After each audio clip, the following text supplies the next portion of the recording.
Maret 2025 jumlah penduduk miskin di Indonesia sebanyak 23,85 juta orang atau turun 0,2 juta orang dibandingkan dengan kondisi September 2024. Namo Buddhaya, salam kebajikan. Yang saya hormati rekan-rekan Kepala BPS Provinsi di seluruh Indonesia, juga bersama tim yang hadir di seluruh Indonesia. Yang juga saya hormati dan saya cintai, ini rekan-rekan media, baik yang hadir secara daring dan luring, tentunya juga Bapak Ibu yang saya hormati. Terima kasih kami ucapkan telah bergabung pada rilis berita resmi statistik hari ini Jumat 25 Juli tahun 2025. Bapak Ibu dan teman-teman semuanya, hari ini BPS akan merilis data khusus ya, satu saja nih, profil kemiskinan dan tingkat ketimpangan pengeluaran atau kami sebut dengan Gini rasio penduduk di Indonesia pada Maret 2025. Bapak Ibu semuanya, sebelum saya mengumumkan profil kemiskinan di Indonesia kondisi Maret 2025, sebagai pengantar saya akan menyampaikan catatan sumber data dalam penghitungan kemiskinan Maret di 2025. Profil kemiskinan Maret dihitung berdasarkan Survei Sosial Ekonomi Nasional atau Susenas Maret 2025. Bapak Ibu semuanya, Susenas dilakukan setiap tahun 2 kali, yaitu Susenas Maret dan Susenas September. Khusus ya, saya tekankan di sini, khusus untuk Susenas Maret 2025 pendataannya dilakukan pada bulan Februari tahun 2025. Hal ini disebabkan pada bulan Maret yang lalu bertepatan dengan bulan puasa atau bulan Ramadan, yang tentunya pada saat bulan Ramadan tersebut akan mempengaruhi pola konsumsi di rumah tangganya. Bapak Ibu semuanya, jumlah sampel Susenas Maret 2025 sebanyak 345.000 rumah tangga yang tersebar di 38 provinsi, 514 kabupaten kota. Nah, Susenas Maret ini digunakan untuk menghasilkan beberapa indikator perencanaan pembangunan. Salah satunya indikator penting dalam sasaran visi nasional RPJP 2025 sampai dengan 2029 yang dihasilkan oleh Susenas, yaitu kemiskinan ekstrim, Gini rasio, dan juga mendukung dalam penghitungan indeks modal manusia atau IMM. Teman-teman media, berikut saya akan menyampaikan catatan kondisi sosial ekonomi Indonesia di tahun 2025. Yang pertama, kita sudah mengetahui bersama bahwa ekonomi Indonesia masih tumbuh 4,87% pada triwulan 1 2025 dibandingkan dengan triwulan 1 2024 atau secara year on year. Kemudian yang kedua, pengeluaran konsumsi rumah tangga yang merupakan salah satu bagian komponen penting dalam penghitungan PDB, ya, ini juga sebagai pendorong utama dalam pertumbuhan ekonomi juga mengalami peningkatan. Triwulan 1 2025 pengeluaran konsumsi rumah tangga naik sebesar 2,21% dibandingkan dengan triwulan 3 pada tahun 2024 yang lalu. Demikian juga jika dibandingkan dengan triwulan 1 pada 2024 atau year on year, pengeluaran konsumsi rumah tangga tumbuh 4,89%. Nah, selain kondisi makro tersebut, nilai tukar petani pada bulan Februari 123,45 atau di atas 100. Yang kondisi tersebut menunjukkan bahwa indeks harga yang diterima oleh petani lebih tinggi jika dibandingkan dengan indeks harga yang dibayar oleh petani. Dari sisi ketenagakerjaan yang juga telah dirilis sebelumnya, tingkat pengangguran terbuka atau TPT pada bulan Februari mengalami 2025 ini mengalami penurunan dibandingkan dengan Agustus 2024. Nah, kalau kita lihat kota dengan desanya, penurunan TPT lebih cepat di wilayah pedesaan dibandingkan dengan wilayah perkotaan. Kemudian juga dari rilis ketenagakerjaan kita mengetahui apa yang dinamakan setengah pengangguran. Teman-teman media, setengah pengangguran adalah penduduk usia 15 tahun yang bekerjanya kurang dari 35 jam seminggunya, dan mereka masih mencari atau menerima pekerjaan tambahan. Ya, di perkotaan nih mengalami peningkatan setengah pengangguran 0,46 juta pada Februari 2025 dibandingkan dengan Agustus 2024. Nah, demikian juga dengan pekerja proporsinya atau share-nya pekerja informal. Share pekerja informal di Februari 2025 sebesar 59,40%, meningkat kalau kita bandingkan dengan kondisi Agustus 2024 yang besarnya 57,95%. Nah, selain kondisi makro dan ketenagakerjaan, juga kami mencatat perkembangan beberapa harga komoditas pada Februari 2025 dibandingkan dengan Maret 2024 relatif bervariasi. Sebagai besar komoditi pangan, teman-teman media, mengalami kenaikan harga seperti ada minyak goreng yang juga naik, cabai rawit, bawang putih. Tetapi sebagian komoditas pangan juga mengalami penurunan harga seperti beras, daging ayam ras yang menurun ya, bawang merah. Dan juga kita ketahui bersama pada bulan Februari di 2025 juga masih berlaku diskon tarif listrik 50%. Yang tentunya ini memberikan sumbangan terhadap angka deflasi. Itu beberapa catatan kondisi sosial ekonomi di Indonesia pada tahun 2025. Teman-teman media dan Bapak Ibu semuanya, sebelum saya merilis angka kemiskinan, terlebih dahulu saya akan menyampaikan nilai garis kemiskinan di Maret 2025. Kita ketahui bersama bahwa yang dinamakan penduduk miskin adalah pada saat dia pengeluarannya berada di bawah garis kemiskinan. Garis kemiskinan Maret 2025 berdasarkan Susenas yang sudah tadi sebutkan sebesar 609.160 per kapita per bulan. Jika kita bandingkan dengan September 2024 mengalami peningkatan 2,34%.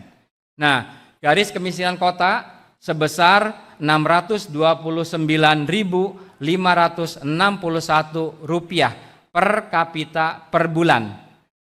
Garis kemiskinan kota tersebut lebih tinggi dibandingkan dengan garis kemiskinan pedesaan yang di desa mencapai 580.349 per kapita per bulannya. Nah, garis kemiskinan kota tersebut naik pada bulan Maret 2025 dibandingkan dengan bulan September 2024-nya GK atau garis kemiskinan kota naik 2,24%. Tadi sudah saya sebutkan bahwa garis kemiskinan di desa sebesar 580.349 per kapita per bulan, naik jika dibandingkan dengan kondisi September 2024 sebesar 2,42%. Dengan demikian, garis kemiskinan pedesaan naik sedikit di atas garis kemiskinan perkotaan secara kenaikannya. Nah, Bapak Ibu semuanya, berdasarkan garis kemiskinan juga kita melihat ya di grafik yang lingkarannya peran komoditi makanan terhadap garis kemiskinan mencapai 74,58%. Lebih besar jika dibandingkan dengan peran komoditi bukan makanan, yaitu peranannya 25,42%. Bapak Ibu dan teman-teman media, Berikut saya akan mengumumkan tingkat kemiskinan di Indonesia pada Maret 2025. Maret 2025 jumlah penduduk miskin di Indonesia sebanyak 23,85 juta orang atau turun 0,2 juta orang dibandingkan dengan kondisi September 2024. Nah, dari si persentasenya, penduduk miskin terhadap total populasi atau total penduduknya pada Maret 2025 mencapai 8,47%, atau jika dibandingkan dengan September 2024 yang lalu turun sebesar 0,1% poin. Sebagai bahan perbandingan Bapak Ibu semuanya, bisa dilihat di grafiknya ya. Pada September 2025 dibandingkan dengan Maret 2022, pada September 2022 dibandingkan dengan Maret 2022 kemiskinan mengalami peningkatan 0,03% poin. Nah, kemudian sejak Maret 2023 sampai dengan Maret 2025 kemiskinan berangsur mengalami penurunan. Silakan teman-teman media bisa dilihat di grafik yang ditayangkan di layar. Yang kedua, kami akan memaparkan persentase penduduk miskin antara perkotaan dan pedesaan. Teman-teman media, kalau kita lihat di grafiknya, ada disparitas atau ketimpangan kemiskinan antara perkotaan dan pedesaan. Pada Maret 2025 tingkat kemiskinan perkotaan sebesar 6,73%, sedangkan kemiskinan pedesaan sebesar 11,03%. Jadi desa lebih banyak yang miskinnya jika dibandingkan dengan perkotaan terhadap tadi total penduduk masing-masing wilayahnya. Nah, persentase kemiskinan di pedesaan pada Maret 2025 yang tadi 11,03% mengalami penurunan 0,31% poin jika dibandingkan dengan September tahun 2024. Walaupun demikian, teman-teman media, kalau kita cermati di grafik tersebut, persentase penduduk miskin di perkotaan pada Maret 2025 yaitu sebesar 6,73% mengalami peningkatan jika dibandingkan dengan kondisi September 2024. Penduduk miskin di kota meningkat sekitar 0,07% poin Maret 2025 dibandingkan dengan September 2024 yang lalu. Nah, selain tadi kemiskinan baik kota dan desa, juga salah satu indikator yang penting diperhatikan adalah indeks kedalaman dan indeks keparahan. Teman-teman media, yang dimaksud dengan indeks kedalaman atau istilahnya Poverty Gap Index atau kami menyebutnya biasa dengan P1, itu ukuran rata-rata kesenjangan pengeluaran masing-masing penduduk miskin terhadap garis kemiskinannya. Jadi pengeluaran penduduk miskin bagaimana dibandingkan dengan garis kemiskinannya. Karena itu semakin tinggi nilai indeks kedalaman maka semakin jauh rata-rata pengeluaran penduduk dari garis kemiskinannya. Yang pertama. Yang kedua, indeks keparahan kemiskinan atau biasa disebut dengan P2 merupakan sebaran. Kalau tadi jaraknya terhadap garis kemiskinan pengeluaran penduduk miskin, sekarang sebarannya. Sebaran pengeluaran penduduk antara penduduk miskin tersebut. Bagaimana sebarannya? Apakah dia itu semakin melebar ataukah semakin bagus atau mengecil? Nah, secara umum, indeks kedalaman kemiskinan di Maret 2025, silakan bisa dilihat di grafiknya, ini tidak banyak berubah. Ya. Sementara indeks keparahan kemiskinan atau P2 mengalami penurunan dibandingkan dengan September 2024. Nah, yang menariknya, jika kita lihat berdasarkan wilayahnya, indeks kedalaman kemiskinan pada Maret 2025 di perkotaan mengalami peningkatan. Jadi jaraknya terhadap garis kemiskinan, pengeluaran kemiskinan itu semakin mengalami agak jauh meningkat. Nah, sedangkan di pedesaan itu mengalami penurunan. Silakan angkanya teman-teman media bisa dilihat di grafik yang saya tayangkan. Kemudian bagaimana indeks keparahannya? Ternyata pola indeks keparahan sama, ya. Pada kondisi Maret 2025 indeks keparahan di perkotaan juga mengalami peningkatan, ya. Tetapi untuk pedesaannya sama mengalami penurunan. Itu dari sisi indeks kedalaman dan juga indeks keparahan. Nah, pada bagian ini juga kami akan menampilkan kemiskinan menurut pulaunya. Teman-teman media dan Bapak Ibu semuanya, jumlah penduduk miskin masih terkonsentrasi di Pulau Jawa, yaitu sebanyak 12,56 juta penduduk miskin berada di Pulau Jawa, atau kontribusinya sekitar 52,66% terhadap total jumlah penduduk miskin nasional. Bapak Ibu semuanya, sementara itu kalau kita cermati per pulaunya, jumlah penduduk miskin paling sedikit berada di Kalimantan, yaitu 0,89 juta orang atau sekitar 3,75% dari total penduduk miskin nasional. Nah, jika dibandingkan antara September 2024, antara Maret 2025 dengan September 2024, hampir seluruh pulau mengalami penurunan jumlah dan persentase penduduk miskinnya. Penurunan paling besar terjadi di Bali dan Nusa Tenggara, yaitu pada Maret 2025 menurun 0,22 persen poin dibandingkan dengan September 2024. Nah, kecuali di Maluku dan Papua yang persentase dan jumlah kemiskinannya mengalami peningkatan. Nanti secara rinci teman-teman provinsi akan merilis angka di provinsi masing-masing. Nah, teman-teman media, selanjutnya ada hal yang baru dirilis ya pada hari ini, yaitu kemiskinan ekstrim.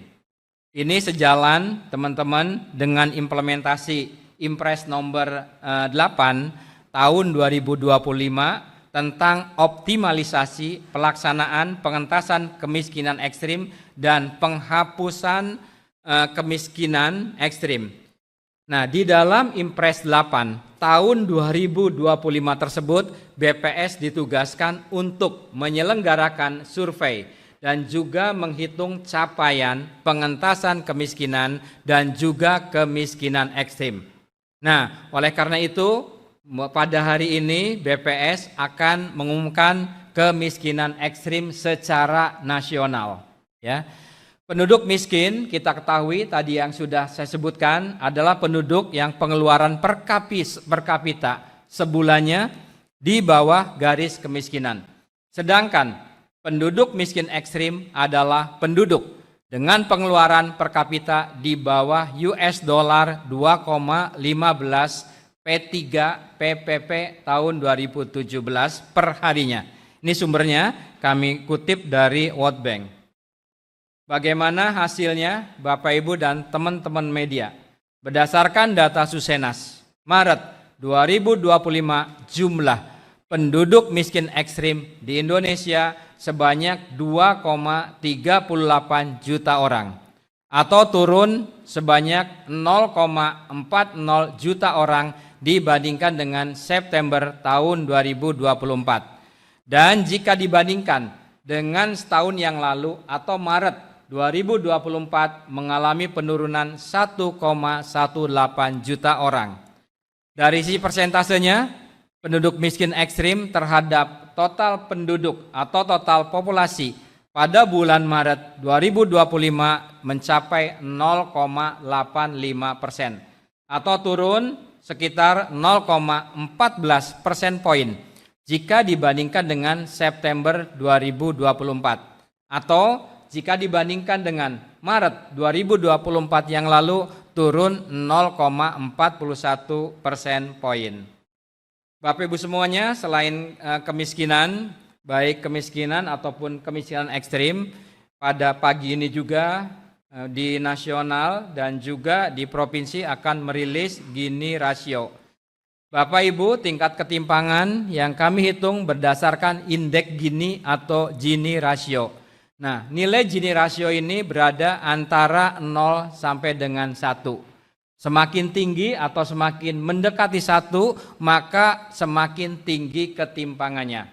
Hasil penghitungan kami, pada kondisi Maret 2025, ketimpangan atau Gini rasio Indonesia sebesar 0,375, turun 0,006 poin dari September 2024. Nah, kalau kita bandingkan antara Gini rasio atau ketimpangan pengeluaran antara perkotaan dan pedesaan, maka ketimpangan di perkotaan lebih tinggi dibandingkan dengan ketimpangan di pedesaan. Ketimpangan di perkotaan pada Maret 2025 sebesar 0,395, lebih rendah 0,007 poin dibandingkan dengan September 2024. Sementara itu ketimpangan di pedesaan pada kondisi Maret 2025 sebesar 0,299. Saya katakan ketimpangan kota lebih tinggi dibandingkan tadi ketimpangan desa, yang di desa hanya 0,299, ya. Lebih rendah juga di desa jika dibandingkan dengan September 2024, yaitu lebih rendah 0,009 poin. Demikian ya Bapak Ibu semuanya. Pada pagi ini kami merilis 2 indikator, ya, kemiskinan dan ketimpangan. Nah, rangkuman yang tadi sudah saya bacakan, yang sudah saya uraikan di list tersebut ada beberapa poin. Yang pertama, tingkat kemiskinan sebesar 8,47% dengan jumlah penduduk miskin pada Maret 2025 mencapai 23,85 juta orang. Tingkat kemiskinan di pedesaan 11,03% lebih tinggi dibandingkan dengan tingkat kemiskinan di perkotaan, yaitu di perkotaan pada Maret 2025 kemiskinannya 6,73%. Tingkat kemiskinan ekstrim, ya, Maret 2025 sebesar 0,85% dengan jumlah penduduk yang miskin ekstrimnya 2,38 juta. Yang berikutnya, yang terakhir, yaitu ketimpangan pengeluaran yang kami ukur dengan Gini rasio atau indeks Gini. Tercatat sebesar 0,375, turun 0,006 poin dibandingkan dengan September tahun 2024. Ketimpangan di wilayah perkotaan lebih tinggi dibandingkan dengan di wilayah pedesaan. Jadi tadi teman-teman media ya, kemiskinan di pedesaan lebih tinggi dibandingkan dengan perkotaan, sedang ketimpangannya di wilayah perkotaan lebih tinggi dibandingkan dengan wilayah pedesaan. Demikian rilis berita resmi statistik pada hari ini 25 Juli 2025. Terima kasih atas perhatian Bapak Ibu dan juga sahabat kami, teman-teman media. Saya berharap untuk Kepala BPS Provinsi silakan untuk melanjutkan rilis di wilayahnya masing-masing.